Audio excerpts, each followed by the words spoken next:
Olá pessoal, aqui é o professor Imael e essa é a nossa quarta videoaula de Biologia do segundo bimestre. Bom pessoal, nas últimas aulas a gente tem estudado bastante genética e os conceitos de cruzamento e teste genético. Na aula de hoje a gente vai deixar um pouquinho de lado por um momento essa questão dos cruzamentos, gene dominante e gene recessivo, e na aula de hoje a gente vai conversar sobre heredogramas. Heredogramas, pessoal, elas são formas de representação que a gente utiliza para fazer representação de famílias. E a aula de hoje vai ser focada exatamente sobre isso. Como que a gente faz a construção de um heredograma? Bom, galera, como eu falei, heredogramas elas são representações esquemáticas para a gente diagramar famílias biológicas.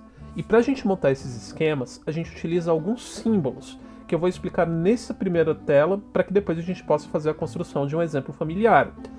Bom, galera, quando a gente vai fazer um heredograma, a gente utiliza símbolos para representar pessoas. Se eu estou representando um indivíduo do sexo masculino, eu vou utilizar o símbolo de um quadrado. Se eu estou representando um indivíduo do sexo feminino, uma mulher, eu represento com um símbolo no formato de uma bolinha, de uma esfera. Só que existem, galera, às vezes, algumas situações de algumas famílias em que você vai ter indivíduos de sexo indefinido. Calma aí, professor, o que seria esse sexo indefinido? Basicamente, seria um indivíduo que você não conhece, mas que você sabe da existência dele. Por exemplo, aquela tia distante, que ela é casada com uma pessoa que você não sabe quem é, ou então, de repente, você sabe que tem filhos, mas não sabe se o filho é homem ou se é mulher, e você utiliza nessa representação. Lembrando, galera, essa representação de quadradinho e de bolinha refere-se ao gênero biológico. Não tem nada a ver com orientação sexual, não tem nada a ver com necessariamente a questão da sexualidade. É outra coisa isso, tá? Para fazer a representação, galera, em um heredograma de casamentos, a gente utiliza geralmente um risco na horizontal, ligando dois indivíduos que estão relacionados entre si. E a gente utiliza esse símbolo, galera, para casamentos biológicos. Casamentos que de repente são casamentos que tiveram um filho, não necessariamente casamento legal. Se de repente, sei lá, você tem um primo, uma prima, que ela teve um filho com outra pessoa, mas ela não foi casada no papel, não tem problema nenhum. Utiliza-se essa representação. Para indicar filhos ou filiação, geralmente você utiliza um risco na vertical no meio do casamento biológico que aconteceu, e na ponta dele o indivíduo que nasceu daquele relacionamento. Se de repente um determinado casal teve mais do que um filho, a gente utiliza um garfinho para indicar essa relação de irmandade de filiação múltipla. No caso, se a gente voltasse para a filiação e aqui tivesse, sei lá, 3 filhos, esse risquinho aqui se dividiria depois em 3 e você teria os 3 indivíduos sendo formados. Professor, e no caso de irmãos gêmeos, como que eu represento? Gêmeos, galera, são representados utilizando essa simbologia com um V invertido com 2 indivíduos aqui, indicando que os dois vieram da mesma origem, ou do mesmo embrião, do mesmo zigoto, ou às vezes até de zigotos diferentes, mas só que essa é a representação mais comum e mais simples para a nossa aula que a gente vai adotar. Isso daqui também ficaria ligado como um V aqui no meio do casamento, ou no caso de uma filiação com vários filhos, os gêmeos seriam indicados na ponta do garfinho, no meio do garfinho, dependendo da localização dele. Se você quiser ser muito detalhista, você pode utilizar essas duas outras simbologias, que é a simbologia de divórcio, para quando de repente um casamento biológico acabou, você pode fazer esse risco e indicar outro casamento que esse indivíduo teve. Ou então, se você quiser indicar um indivíduo que morreu no meio da sua família, você pode riscar o símbolo dele ou simplesmente botar uma cruzinha do lado que a gente vai entender que esse indivíduo não faz mais parte. E se você está observando uma característica, galera, você pode pintar o símbolo, de repente, daquele indivíduo que é afetado por uma característica para reconhecer como aquilo ali acontece no meio da família. Heredogramas, pessoal, eles são muito importantes para a gente fazer análise genética e de histórico genético familiar. Com isso, a gente consegue, inclusive, fazer alguns cálculos sobre qual é a probabilidade de uma determinada característica hereditária passar ao longo das gerações ou de repente, ela aparecer em futuros indivíduos. Bom, como eu falei para vocês, a gente vai montar um exemplo de um heredograma aqui na aula de hoje. Aqui nessa tela, galera, eu coloquei a descrição de um determinado grupo familiar, e essa é a primeira dica que eu dou para quando você for montar um heredograma. Antes de começar a diagramar ele, faz um levantamento e um relatório de todos os parentes principais dessa família para que você consiga fazer essa montagem. E aqui no caso, a gente vai partir do pressuposto de quem está montando o heredograma ser uma pessoa chamada João. Bom, como que a gente começa a fazer a montagem desse heredograma? Pessoal, a gente sabe que o primeiro indivíduo principal dessa história é o João. O João, galera, ele é o primeiro indivíduo desse heredograma que a gente vai representar. E a partir dele que a gente vai construir todo o restante do heredograma dele. A gente sabe que o João ele tem um irmão chamado Joel. O Joel, por ser irmão dele, provavelmente deve estar na mesma altura que ele, não é? João e Joel, sendo irmãos, eles são unidos por aquele garfinho que a gente falou vindo de um casamento. E esse casamento foi resultante da Cristina, que é a mãe, e o Pedro, que é o pai. No caso, a representação dessa primeira parte ficaria dessa forma: João, Pedro, unidos por um garfinho, ligados a um casamento entre Cristina e Pedro. Beleza, essa primeira parte do heredograma do núcleo familiar a gente já começou a resolver. E depois, o que a gente faz? A gente vai seguir observando a parte paterna dessa família. Aqui a gente sabe que o Pedro, ele é irmão de uma mulher chamada Paula, de um homem chamado Mário, e Mário é casado com Gina e ambos tiveram um filho chamado Carlos.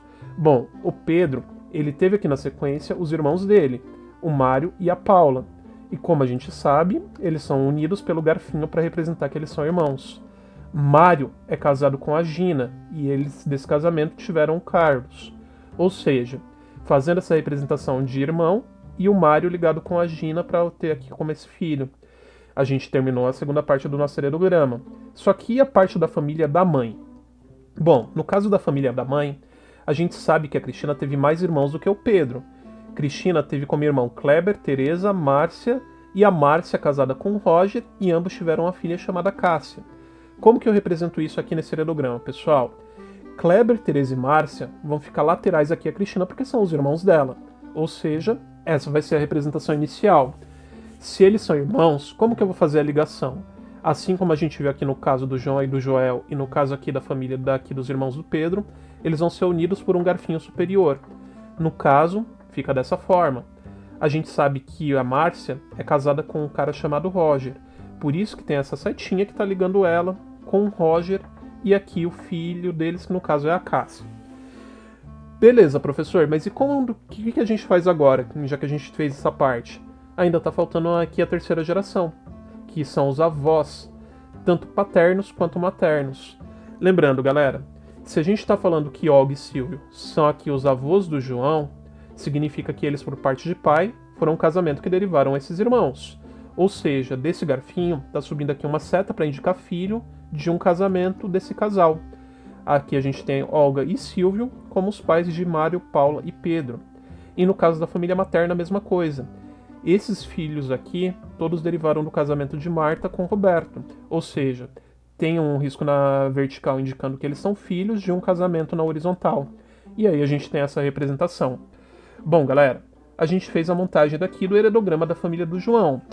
Quando a gente faz essa montagem, galera, em biologia a gente costuma utilizar algarismos romanos para indicar o número de gerações que aquela família teve.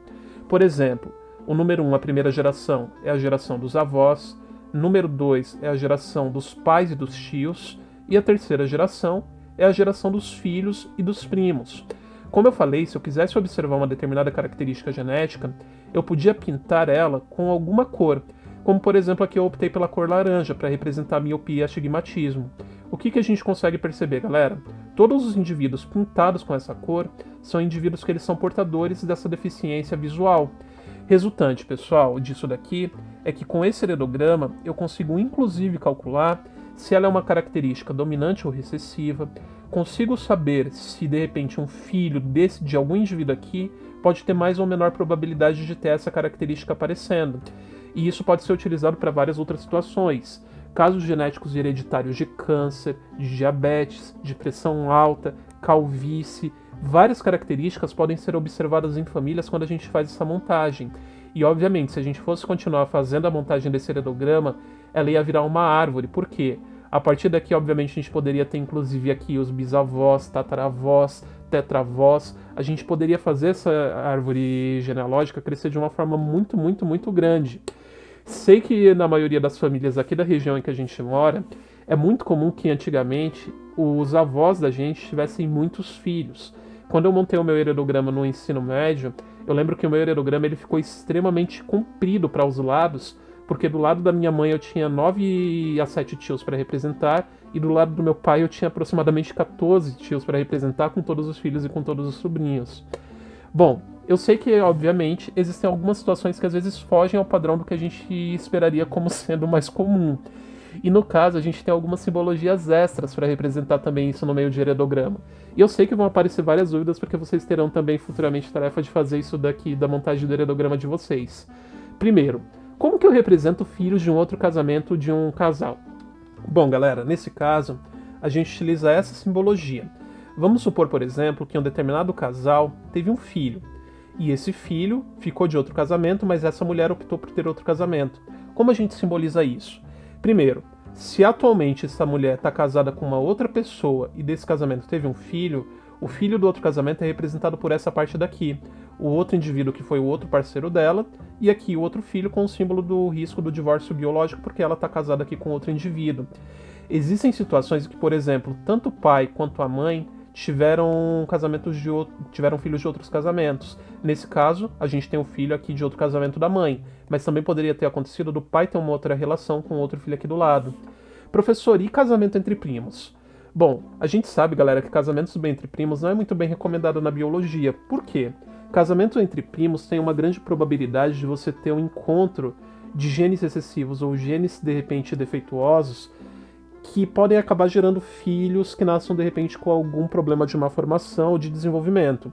Não é 100% das vezes, mas se a gente pensasse em um casamento, provavelmente seria mais recomendável que o indivíduo casasse com alguém fora da família para evitar essa incidência. Casamento entre primos, galera, no heredograma, a gente utiliza para simbologia 2 riscos paralelos ao invés de apenas um. Por quê? Isso indica pra gente que é um casamento consanguíneo. E professor, e no caso de repente de adoção? Para adoção, galera, a gente utiliza a simbologia que é basicamente deixar um indivíduo que foi adotado aqui lateralizado à filiação daquele casal que o pai ou mãe que acabou adotando. Eventualmente, galera, em algumas outras simbologias utilizadas também para heredograma, é muito comum do pessoal às vezes nem representar o filho adotivo.